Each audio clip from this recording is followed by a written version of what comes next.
Welcome to this week's edition of Get Me Right, your go-to show for the big picture of stories and events that you thought needed cool, calm, deep dive, so that you get a sense of being in control because you know that you understand. Today, let's focus on three stories: one domestic, one international, and one related to India's foreign policy.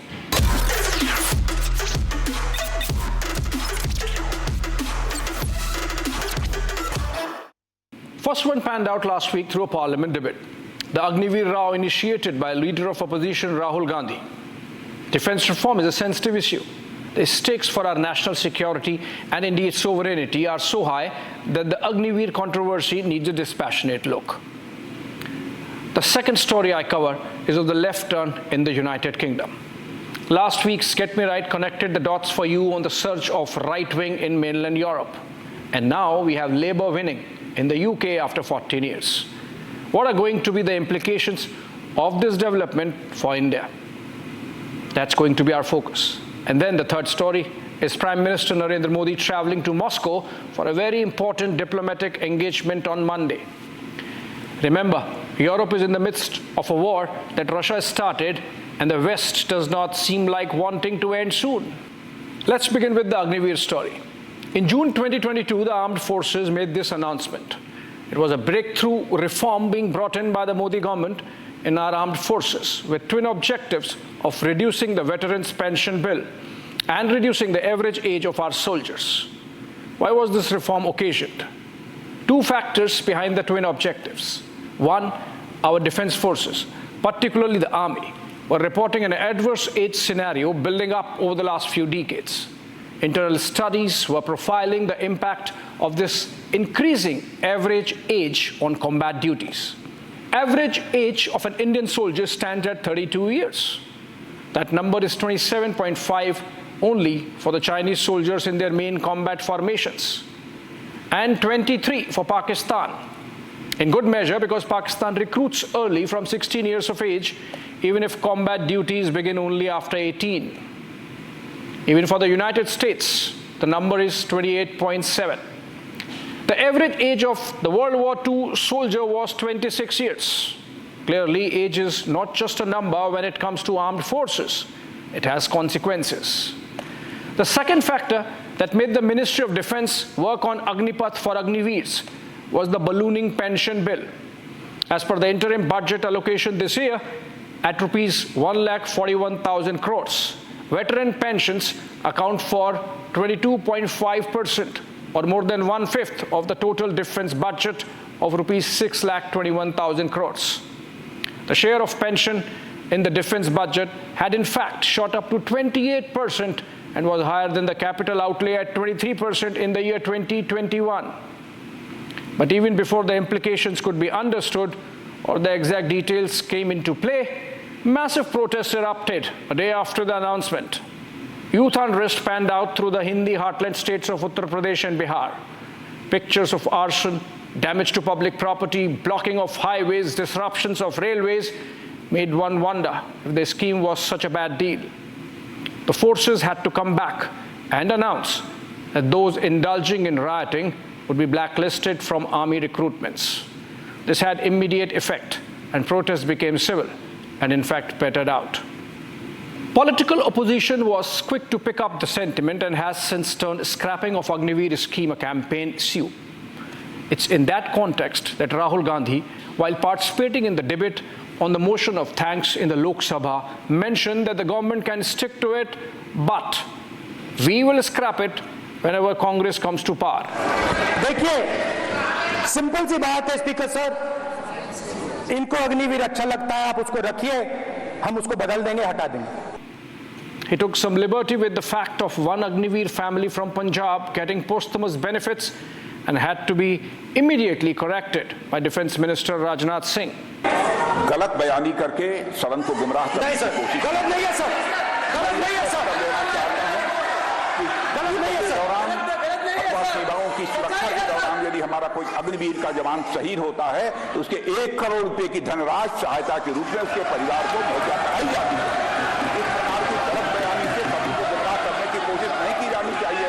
संसद में even the army had to come out with a fact check as Rahul persisted with his false narrative.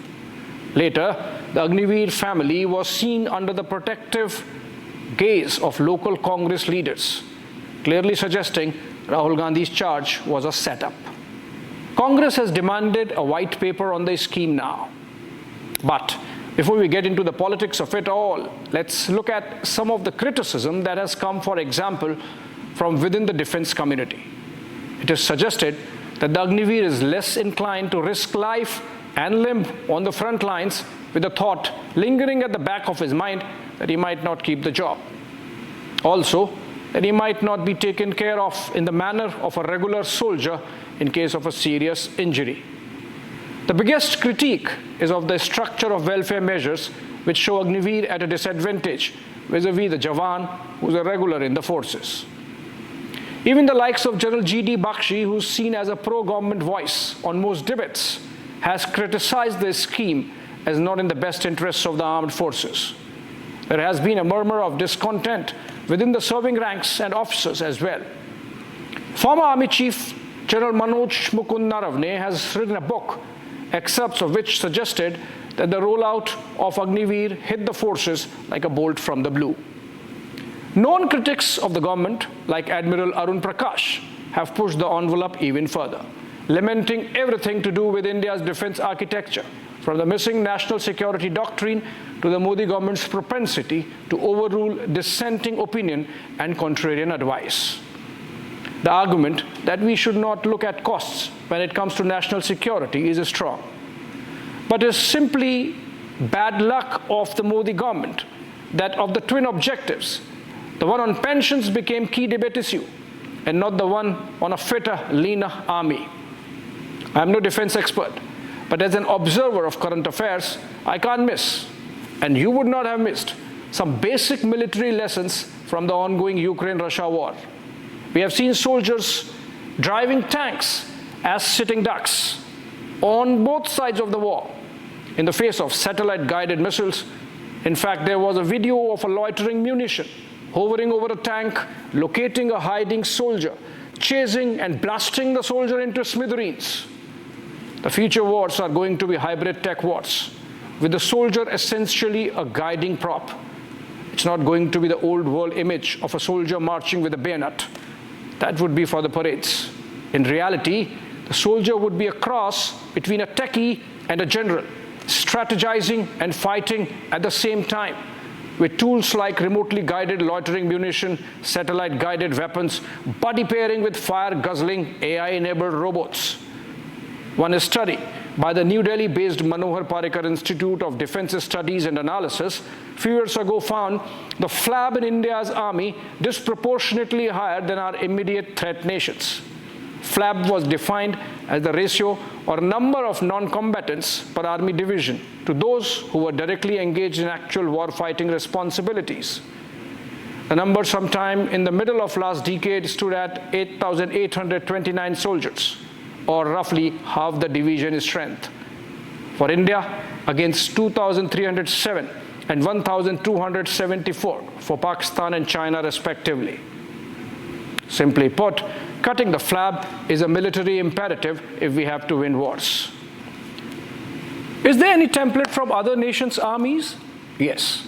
In the United States, for example, you join the army as a short-term conscript for 2 years after a 10-week training. At the end of those 2 years, the recruit gets to join active duty, in which combat roles also get assigned. After another 2 years, which means on completion of 4 years, the soldier has option to either leave or stay as a regular for longer durations. If the soldier is leaving the forces, there is a well-organized machinery that handholds during the transition to civilian life. In any case, irrespective of the duration spent in the army, a regular pension kicks in only on completion of 20 years. That period is 15 years in India, by the way. It's almost Agniveer, but of course with much better institutional mechanisms of support, which should not be hard to replicate. For this episode, I have spoken to at least half a dozen senior retired officers of general, admiral, and marshal ranks. Even the most trenchant critics of the scheme do not dispute the need for recruitment reform. They are blaming the Modi government for riding roughshod over many suggestions that were already on the table before the June 2022 announcement. Sources, in fact, have suggested earlier that the Agniveer scheme was an out-of-scale rollout of a concept that was being internally toyed with by the Indian Army. That does not take away from the fact that umpteen reports have buttressed the principle of an agile, fitter army. There are tweaks that the government should be open to. Often, the Modi government becomes the prisoner of its own image. The fact that over 250 meetings spread over 750 hours took place to thrash out details before Agnipath rollout never gets emphasized. Giving an impression of engagement can also diffuse some of the chatter. It can show lessen the confusion-born dissonance. For those who are politically motivated, well, let me come to it now. As the London-based newspaper The Economist said in its November edition last year, Narendra Modi is remaking the Indian army. From donning the fatigues and spending his Diwali with soldiers to going full throttle with Rafale purchase in the teeth of opposition and legal challenges. From turning around public sector defense undertakings to making border villages a priority. Prime Minister Modi has gone after defense reforms in a mission mode. Those from the non-political space opposing any of these steps, including Agniveer, either out of misinformation or out of peer pressure, should ask one simple question. Wasn't the creation of the post of Chief of Defense Staff and a Department for Military Affairs to oversee jointness between three services talked about for almost a quarter of a century before Modi picked up the threads? Did not theaterization of commands get suggested as an imperative post the Kargil War? As part of the Kargil War review, in fact, both the K. Subramaniam and Arun Singh committees had suggested all these reforms now getting implemented. The Congress-led UPA government effectively slept for its entire decade-long tenure. Here's an interesting anecdote on how Rahul Gandhi played whatever role when his party's government was in power. Sometime in 2006, the Parliamentary Standing Committee on Defense prodded the government to submit progress regarding creation of the post of CDS. Since nothing had been done to buy time, the MOD issued letters to national and some state-level political parties. Can you imagine? Political consultations with small regional parties on the post of CDS. Nobody, none of the political parties responded, prompting the MOD to shoot reminder letters in June 2006 and again in January of 2007. In case you thought the army was the holy cow, in the case of the Congress party, small state parties were the holy cows and the army the sacrificial lamb. Imagine a hardcore national security decision meant to be taken by the nation's top political executive on advice of the professional leadership of the defense forces was outsourced to the likes of Samajwadi Party and the Communist Party of India. The same Communist Party, by the way, which mentioned elimination of nuclear weapons in its manifesto this year. The same parties are now loudest in their criticism of the Agniveer scheme. By the summer of 2008, when this anecdote was published by Brigadier Vinod Anand in the Journal of War Studies at the Institute of Defense Studies and Analysis, only four of these parties had responded. No wonder it was left to the majority government of Narendra Modi to create the post of CDS and the Department of Military Affairs. The Agniveer scheme as it stands today might need a hard look in terms of tweaking some provisions, like whether the percentage of those to be absorbed at the end of 4 years into the army as regulars can be increased from 25 to 50%. Apart from all the hand-holding that is planned, can there be better healthcare benefits incorporated for Agniveers in their post-services life? There is already a feedback-based review being carried out by the headquarters of respective forces, and suggestions coming out of that review might get incorporated, suggest top sources in the government. Indian Army is perhaps the world's biggest volunteer defense force. We don't have the system of mandatory conscription. Army cannot be a welfare state employment exchange. Worse, It cannot be turned into an extension of the Mahatma Gandhi National Rural Employment Guarantee Scheme. Nowhere in the world the armed forces are the highest paymasters. Nowhere in the world, including the most advanced economies, the soldier gets emoluments at par with the corporate sector. Those who join the forces come with a different motivation. Armed forces are a higher calling. The present debate on Agniveer, led by Rahul Gandhi, is going to have a corroding influence on the mind of those young who have daredevilry in their hearts and ambition to be counted on the front lines in their minds when they apply. I would request the government to listen to the forces, those who have to fight the actual war, those who know what combat means, hoping for the best for our armed forces. And with this, we move on to the next story under our lens today. The victory of Labour in the UK elections. Keir Starmer has taken over as Prime Minister at 10 Downing Street from Rishi Sunak. Interesting that when rest of the Europe turns right, London turns left. In a way, this result was foretold in the manner in which the Tories, the Conservative Party, handled everything from Brexit to Rwanda Act to its own leadership issues. The Conservative period since 2010 has seen a merry-go-round between 5 Prime Ministers: David Cameron, Theresa May, Boris Johnson, Elizabeth Truss, and Rishi Sunak. In a way, it was voter ennui or boredom culminating with the Labour victory on Friday, more than anything else. But while there's a lot of analysis on what it means for the Brits and Europe, I'm going to briefly focus on what it means for India. Remember, there's a history of Labour with us going back to the freedom struggle. It was the Labour government of Attlee that pushed for India's independence. With Churchill, it might have taken longer. Since the end of World War II till the turn of the century, the Tories essentially ruled Britain, with the exception of 1964 to 70 and 1974 to 1979 period, when Labour Party Prime Ministers Harold Wilson and James Callaghan were there. Having been out of power for almost 2 decades, in 1980s and 90s, Labour saw its first reinvention as New Labour under Tony Blair and Gordon Brown. New Labour was essentially about jettisoning the hard left ideas from the party's constitution and blending socialism with capitalism in a manner to make Labour, or New Labour, attract centrist voters.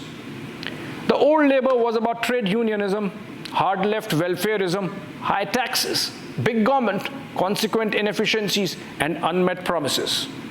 The New Labour was about balancing markets with public ownership, thus speaking to the new elites in their language. The result, Tony Blair came to power in 1997, and Brown continued with the tailwinds till the newness of New Labour won out in 2010. As Labour's period of hibernation in opposition started, it again swung left. David Miliband, who took over from Brown, changed New to One Nation, One Labour. And issues like social inequalities, climate change, greater integration with the European Union became center stage. Miliband mostly struggled to keep his leadership of Labour and had to make way for Jeremy Corbyn in 2015. From India's point of view, Miliband was a troublemaker. Back in 2009, while the UK Trade Secretary Peter Mandelson was in New Delhi for trade talks, Miliband, Foreign Secretary in the Brown government then, wrote a piece in The Guardian in which he claimed that resolving the status of Kashmir, the disputed territory over which India and Pakistan have fought 3 wars since 1947, would help undermine support for terrorist groups in South Asia. These were Miliband's words. And this was in the aftermath of 26/11 Mumbai terror attack. And the then government cancelled all appointments of Mandelson as the diplomatic row escalated. When Corbyn took over from Miliband, it was more of the same. Even sharper in his attacks, Corbyn brought in a streak of anti-India activism in the positions he took from Kashmir to climate change. Under his watch, Labour passed a resolution for international mediation in Kashmir after India abrogated Article 370. Many Labour leaders have shown pro-Khalistan sentiment while Corbyn helmed the party. Starmer, since taking over as leader of Labour in 2020, has sought to correct that wrong. It's been part of the larger shift to centre that he has affected from hard left swing that his party had taken under Corbyn and Miliband since 2010. He has made all the right noises on India, from imperatives of an early signing of the free trade agreement to sidelining anti-India voices within Labour. Starmer has completed the optics by being seen at Diwali events within Indian diaspora in London. He has even termed the unfortunate Labour resolution under Corbyn on Kashmir as a historical misstep. More significantly, the Labour manifesto mentions upgrading a strategic partnership with India. There would still be irritants. Remember, Miliband was shadow climate change secretary and might take over as environment secretary in Starmer's government. Labour campaigned on Tories being soft on UK's climate goals. Some of that stringency might get reflected in Miliband's position on India. And remember also, we have a history with him.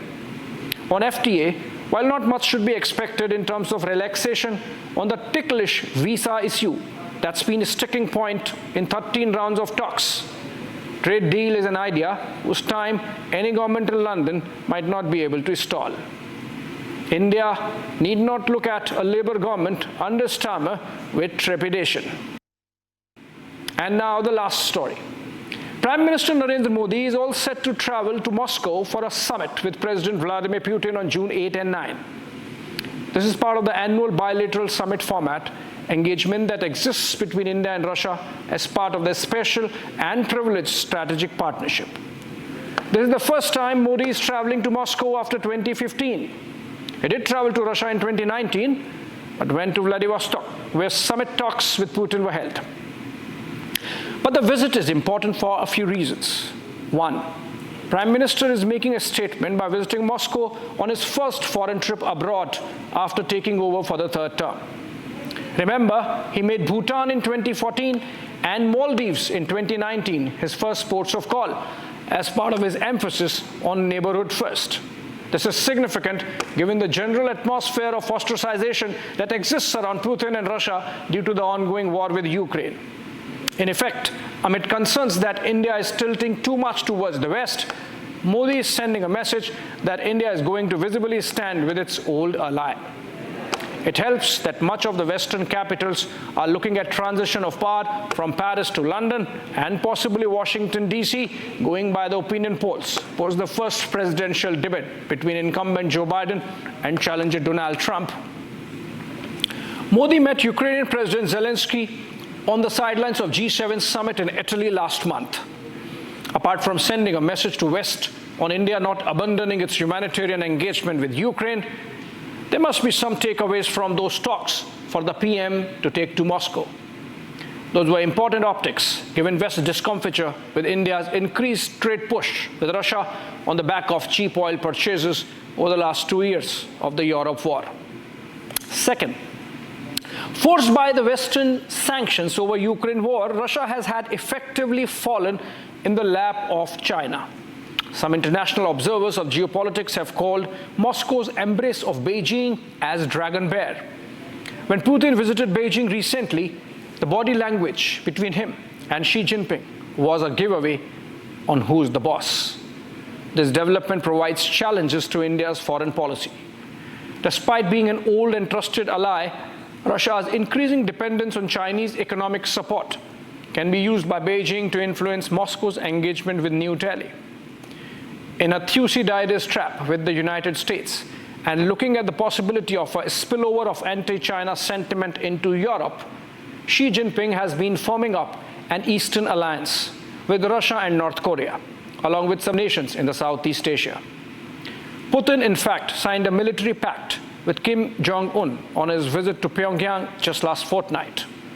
Prime Minister Modi can leverage his personal chemistry with the Russian president to contain any adverse fallout of these developments on India's interests.